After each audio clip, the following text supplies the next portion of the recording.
Hello and welcome to another SkaredCast battle report. Today, the beleaguered defenders of the Imperial line will face off against the Tyrannid horde in a hold the line scenario. The Tyrannids trying to break through the Imperial Defenders and strike at the heart of their fortifications. The defenders in the meantime trying to hold the line against all odds across this war-torn battlefield. It's bound to be a good one. Let's begin.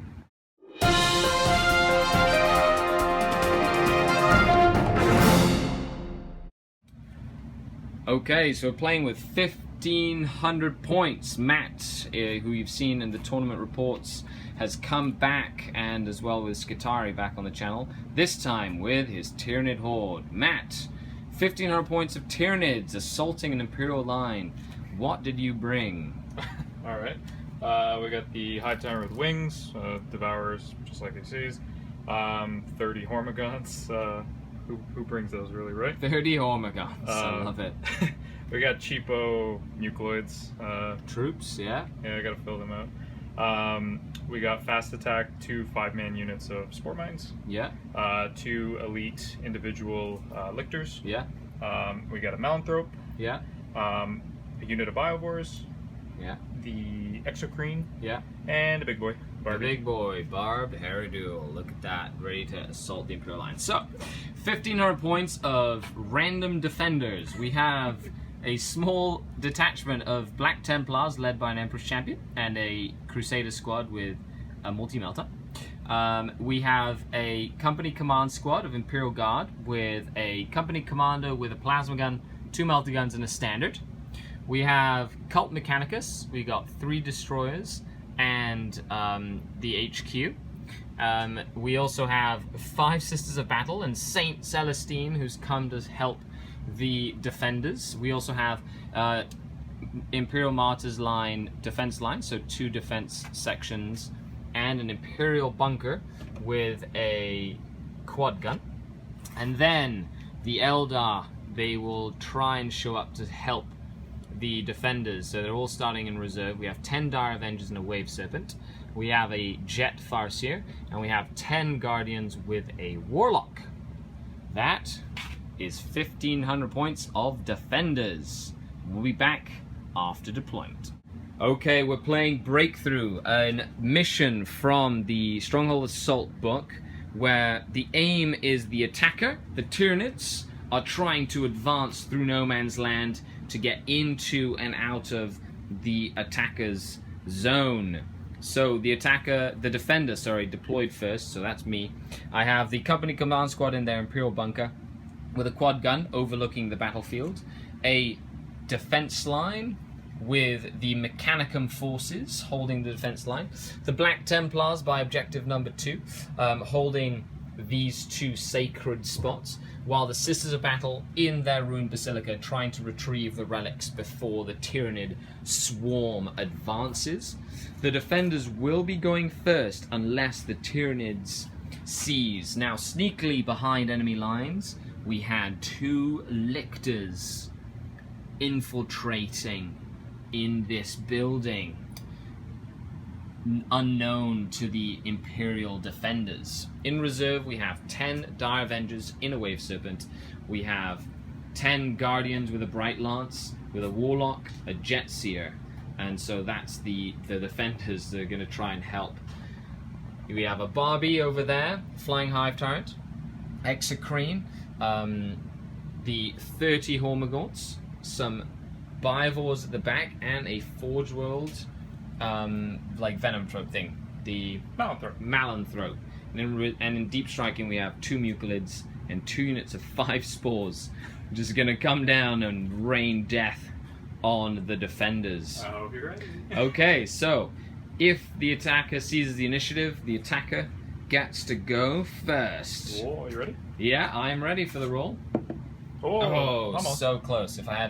If he didn't have a Gargantuan and I had one, then that would be the case. It is on to the Imperial Defenders. Turn 1. The Imperial forces turn 1 as the Horde advances. Open fire.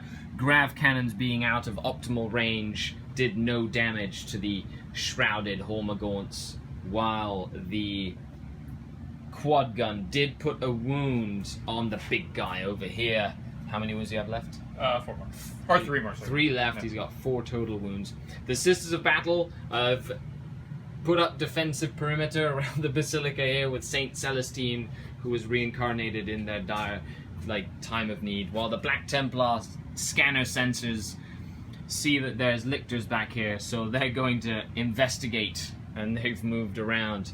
So nothing crazy has happened so far. Moving on to the Tyrannid, turn 1.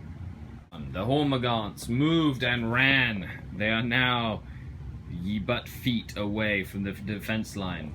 We had a paroxysm go off from the flying hide turret onto the destroyers, taking 1 weapon skill and ballistic skill away from them.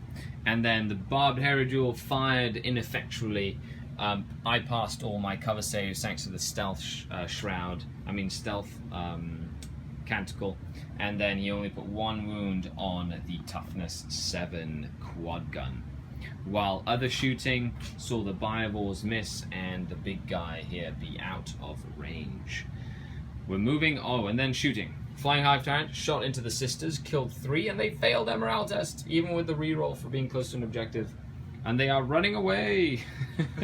So we're moving on to the Imperial Defenders turn 2.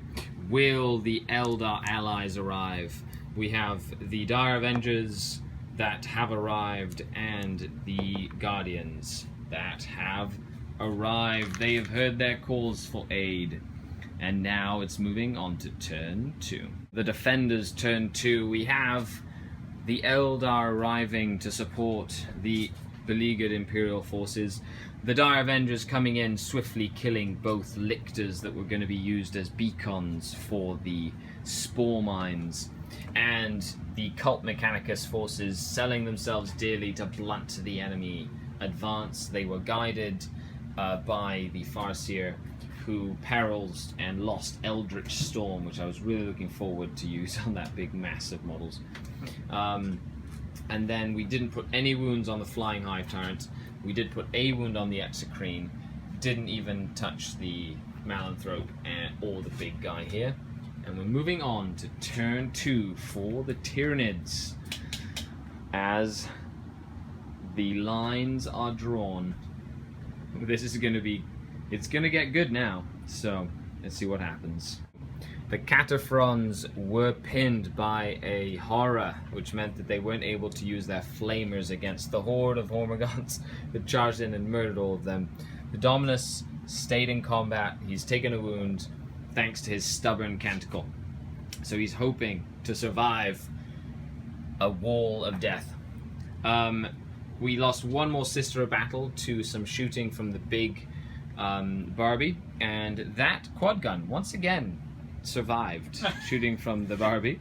The Biovores killed 1 Space Marine from the Black Templars detachment, and the Farseer soaked up all the damage from the Flyrant using Conceal and his Jink save for a 2+ cover save. So we're moving on to the Eldar turn 3. This could turn pretty quickly as soon as that big critter gets into the fray. So we're going to try and do as much damage as possible as the Warlord looks on in disbelief as his defense line is crumbling. For the forces of the Defenders, we put another wound, 2 wounds on the Hive Tyrant, but he didn't ground. The plasma pistol on the Battle Sister got hot while she was trying to shoot at this barbed Herodule. And then I charged in with Saint Celestine and the Black Templars, killing some Hormagaunts. But my Dominus did take 1 more wound, and Saint Celestine took a wound and she failed to hit and run. Meanwhile, the Farseer did indeed guide the big unit of Guardians, and also cast Will of Azurian and Conceal Reveal from the Warlock, making that unit tough to kill, and everything within 12 inches is Adamantium Will and Fearless, which is pretty cool. And we're moving on to Tyrannid turn 3. Time for this to get nasty. In combat, I killed enough Hormagaunts that they were out of synaptic range and they were cut down by Saint Celestine, who is now going murderously close to the Tyrannid lines. We had a Muclid deep strike here, we had a Spore cluster deep strike here, and we had this Flyerant uses electrostatic grubs and shoot pretty much every single person out of the Guardian unit except for one lone Guardian. And then the Dominus is going after these that are a miss from the Biovores, while the big guy in the back here, thanks to my core shields, put one glancing hit on the Wave Serpent. And that Sister Battle is still alive, hanging out by that objective. So we're moving on to turn 4 for the defending forces. Let's see what we can do. I was able to kill a Muclid Spore here. I was able to kill these 2 Spores, and a lot of shooting into the Hive Tyrant did no damage, and I wasn't able to do any damage to these Spores. And the Sister Battle did do anything with a plasma pistol. In the meantime, Saint Celestine jumped over, charged into this big creature here, which is like the synaptic node for the backfield units, and knocked it out in combat. So now we're moving on to turn 4 for the Tyrannid Horde. Let's see what happens. Yeah. The Electro Grubs go into the bunker and kill everybody except for the senior officer. Then we had the barbed Herodule charge in and kill a bunch of Dire Avengers. The Stomps didn't really do much, but they fell back. He didn't catch them, so they're still alive. The Jinking Wave Serpent survived. He's got 1 hull point left. And the Horror pinned the Black Templars, and they're sitting there feeling sorry about themselves. In shooting, the Exocrine did fire and kill Saint Celestine, and she of course needs to do her act of faith to see if she comes back. And she does. Okay, we'll be back. Could be the end of the game. I need to hold these objectives, and the Tyrannids need to get stuff off the table in order to get some extra points. Defenders, Imperial and Eldar Defenders, turn 5. So we shot in. Dominus did put 1 wound on the Hive Tyrant. He's got 1 wound left. He did not get grounded. The Farseer rallied in with Will of Azurian. They are now fearless. Didn't do any damage to the Bible Hero duel, and the Empress Champion charged in, survived the close combat attacks, only to get stomped out. He rolled a 6 on his stomp, killed the Empress Champion. Saint Celestine tried to charge into the Exocrine, and the Exocrine got 3 wounds on Overwatch, killing Saint Celestine again before she got into combat. So, we are moving on to turn 5 for the Tyrannids. And it is a tight game so far. Let's see what the end of the game will bring. The Barbed Hierodule did some work, destroyed the Wave Serpent, and completely murdered the Farseer in his unit with shooting. This unit is fine right now. This unit is fine, and the Dominus passed every save and feel no pain he was required to make to survive. So, it is turn 5. The battle has been raging. Will the game continue? On to turn 6. And the game continues. Turn 6 was very ineffective for the defenders. We tried to shoot and take down the Hive Tyrant, the Quad Gun, the Dominus, the Black Templars, the Character Commander. They all tried to shoot, did no damage. And then the Plasma Pistol overheated. And she almost died, but she didn't. And now we're moving on to turn 6 for the Tyrannids. This is looking very grim for the defenders. The Tyrannids, the Black Templars suffered casualties. They ran away. The spore mines jumped in, exploded. One Black Templar is left alive, and the Bive Hierodule failed his charge and also killed the last Sister of Battle in the cathedral, while the Flying Hive Tyrant flamed the unit, so killing the Guardian and putting 2 wounds on the company commander, while the Dominus has passed every feel no pain save he's had to make again. So, It could be the end of the game again. We're rolling to see what happens. And the game continues to a turn 7. Okay, so end of Defenders turn 7. We had the Dominus and the Commander. He took control of the quad gun. Fire into the Hive Tyrant. Did not do any damage. The last bolter Marine fired his last bolter round into the flying Hive Tyrant and fucking killed him. Pardon my language. But that was so cool! He's dead.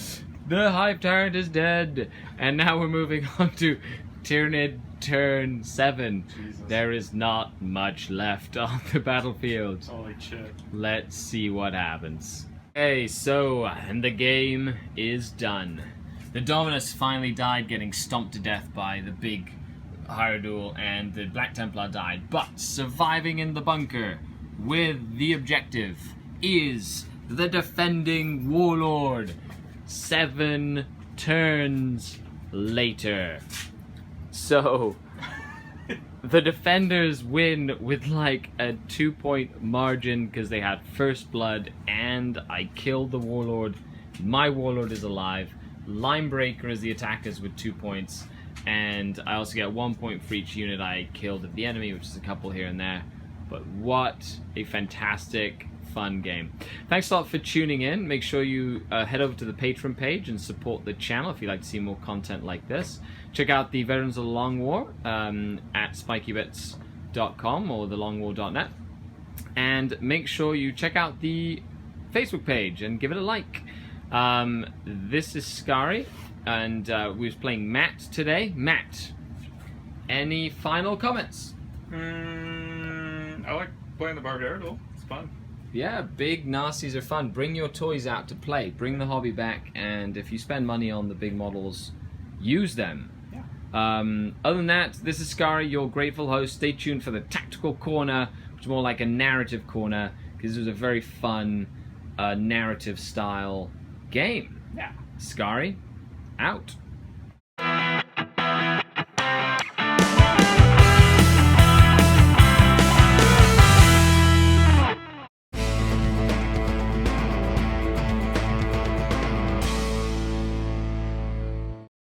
Hello and welcome to another Tactical Corner. In this case, more like Fluff Corner. We had the Defenders with fortifications versus the Tyrannid forces. The aim of this mission was to just have fun. That was the aim of this mission. It was a very hodgepodge defending force with an Imperial bunker, a quad gun, a defense line, Mechanicum, Sisters of Battle, Black Templars, Imperial Guard, and of course Eldar against a great Tyrannid horde that was of course not optimized at all. So Hormagaunts, Biovores, Exocrine, Flying Hive Tyrant, the Barbed Hierodule, and of course the big forge-wheeled Venom Throat thingy. So the Barbed Hierodule was awesome. I'm really happy we got to see it on the table. It's always really nice to see people bring some big critters to the games. There was also some lictors and some spores, and it really lent itself well to the narrative that we were trying to portray in the game. So the narrative we were trying to portray was one of just desperation for the Defenders. One where the Defenders felt completely overwhelmed. A small hodgepodge force of survivors from around the planet, kind of having a last stand against the brunt of the Tyrannid attack, only to be supported, later by the big, the bigger creatures, of the hive mind, the battering rams, the hordes of chitin and hordes of claws just charging in and ripping at flesh and metal and armor. And then having the Defenders have, unexpected allies in the form of the Eldar. So the whole game played out a bit like a Black Library book. Something from the lore and the fluff that you just kind of read about. And it was really fun. There was a couple of really cool cinematic moments in the game, like a little bit of hope for the Imperial Defenders, when the stem of Hormagaunts was felled, and then having the Hive Tyrant to have to deal with, and all the spores, and it captured it very, very well. The Eldar selling themselves dearly to blunt the Xenos attack, because only the runes of the Farseer can really truly tell what it is that they are fighting for. It was really cool having my Black Templars on the table, having my Sisters of Battle on the table, and of course some Cult Mechanicus. And all in all, it just comes to show it's okay to play this game, to have fun, and just to recreate cool scenarios and pull out old models that you haven't used in a long time, and just kind of work away from the, quote, competitive style of game where, you're trying to fully optimize your lists or play to win. And to be honest, it was very, very refreshing. Great for storytelling, building a narrative, and bringing the hobby back, which at the end of the day is what we want to achieve. We want to make sure that time investment that we have is worth it every single time we throw down some dice with others in this hobby of ours. All in all, stay tuned to more content on the channel. Subscribe, like the channel. Head over to the Patreon page to support the channel financially on Patreon. The links are down below in the description. And thanks a lot. This is Skari, your grateful host, out.